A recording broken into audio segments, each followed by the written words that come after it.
अहमदाबाद विमान हादसे पर एक ज़रूरी अपडेट है, खासकर जो पीड़ितों की पहचान और शवों को लेकर जो प्रक्रिया चल रही थी उस पर। हमारे पास आज तक डिजिटल ब्रेकिंग की एक रिपोर्ट है जिसमें कुछ ताज़ा जानकारी, कुछ आंकड़े सामने आए हैं और आज हम इसी पर थोड़ी बात करेंगे। समझने की कोशिश करेंगे कि इस हादसे के बाद ख़ास तौर पर परिवारों के लिए क्या स्थिति बनी है। चलिए देखते हैं।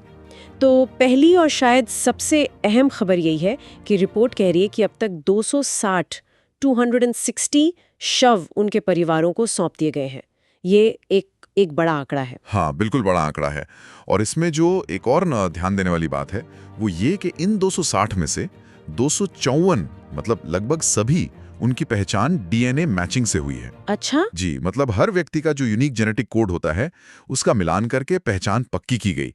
ये दिखाता है कि भाई ऐसी दुखद घटनाओं में सही पहचान कितनी जरूरी है और टेक्नोलॉजी कितनी मददगार साबित हो रही है आजकल। हाँ, और ये सटीकता मतलब परिवारों के लिए शायद बहुत मायने रखती होगी। एक तरह की निश्चितता मिलती है इस मुश्किल वक्त में। बिल्कुल बिल्कुल।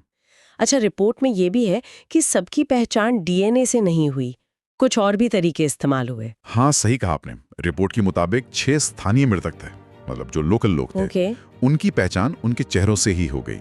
तो मतलब हाँ, अलग अलग तरीके अपनाए गए जो भी मुमकिन था जिससे पहचान हो सके।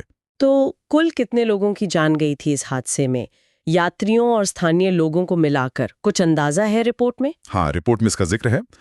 बताया गया है कि कुल 241 तो यात्री थे जो विमान में थे और 19 स्थानीय लोग थे जिनकी इस हादसे में मौत हुई।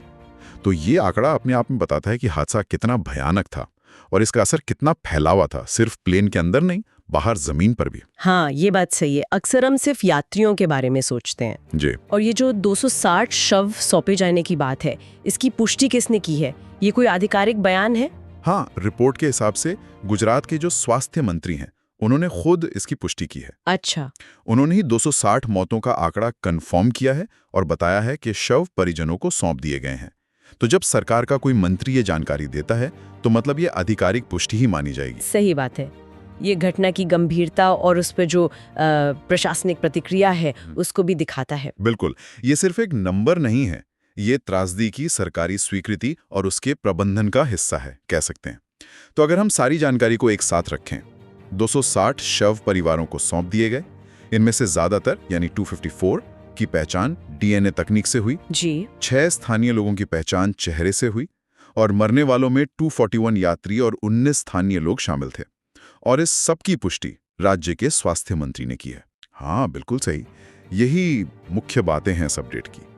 और ये सब जानकर मतलब एक सवाल मन में आता है कि जैसे जैसे हम बड़ी आपदाओं में पहचान के लिए डीएनए जैसी टेक्नोलॉजी पर और ज्यादा निर्भर होते जा रहे हैं, तो ये तकनीक और जो मानवीय त्रासदी है, इसके बीच का जो रिश्ता है वो क्या कहता है? मतलब क्या पहचान हो जाने के बाद परिवारों के लिए सब आसान हो जाता है या उनकी चुनौतियां बस बदल जाती हैं? ये सोचने वाली बात रह जाती है।